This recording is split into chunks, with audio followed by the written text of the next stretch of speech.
So, Russell Westbrook has been traded to the Lakers. Russ to the Lakers. There have been talks about this over the past few weeks about the Lakers being interested in trading for a veteran point guard to replace Dennis Schroeder's lack of production.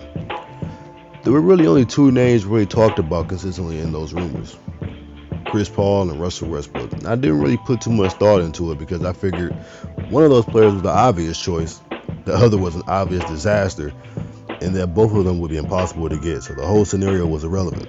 I thought that if they could make a swing for a perimeter player, that player would be Chris Paul, and if they had to trade for a DC guard, that player would be Bradley Beal and not Russell Westbrook. I don't know how this will work, but let's talk about it, man. Let's see what's up. Taking it at face value, the big names sound exciting. LeBron James, Anthony Davis, Russell Westbrook sounds like an all-star team lineup. But when you look just a little bit deeper than the roster sheet, you'll see that not only does this trade not make sense, it's almost a step backwards in terms of roster construction and fit. I can understand the Lakers wanting an upgraded point guard. Dennis Schroeder is not exactly the most reliable player in the NBA. He's a score-first slashing guard with a below-average jump shot and a tendency to only assist to himself. If he touches that basketball, he's shooting it. And his misguided confidence seems to make him think he's on the same level as LeBron James and Anthony Davis. LeBron James, Anthony Davis, Dennis Schroeder. Something doesn't fit here. But replacing a poor shooting, slashing, ball-dominant ball hog with another poor shooting, slashing, ball-dominant ball hog isn't the answer here, even if the new one is much better at it. There is no world or universe or unexplored dimension where I say Dennis Schroeder is a better player than Russell Westbrook. It's just not true. But that isn't necessarily the argument. The Lakers are all about LeBron, A.D, and what they need to be successful. The Lakers have no playmakers outside LeBron and no shooters outside of KCP, who they just traded.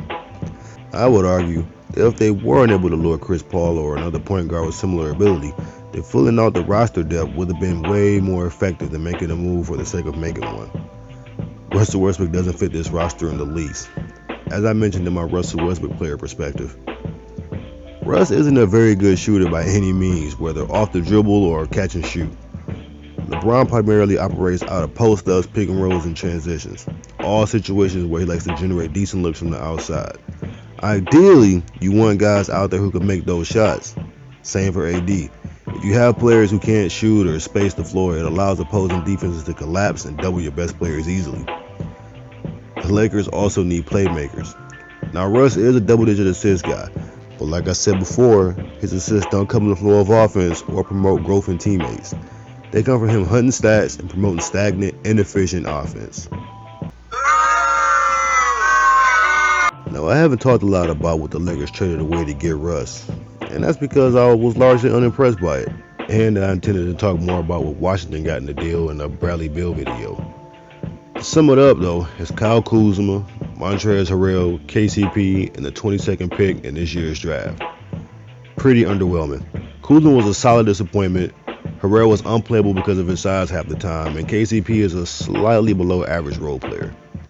If I were a Lakers fan, I wouldn't necessarily be upset to see those guys go, but is it really worth it losing that little bit of depth and cap space to add someone who actually fits worse than they do? Once again, I would suggest that moving those players for others that better fit the space and playmaking issues would be priority. I'm not sure how I feel about this trade. My gut's first reaction says that they just took a step back and are no closer to competing with the LA Clippers or the 2022 NBA title favorite Brooklyn Nets than they were this year, where I believe that, if healthy, they could have beaten both teams. This seems like an end move, a last resort. Kyle Kuzma was arguably their last attractive trade piece to make a big move. Now they don't have any more wiggle room. If they don't overpay to keep Dennis Schroeder under bird rights, I don't see where they go from there. Oh, hey everybody. I'm back. Was sick for a little bit, but I'm here, man. I'm good. Feeling pretty strong. Looking pretty handsome. I just want to say shout out to Robitussin, man. People sleep on Robitussin. Robitussin saved my life. Robitussin, you in my Hall of Fame.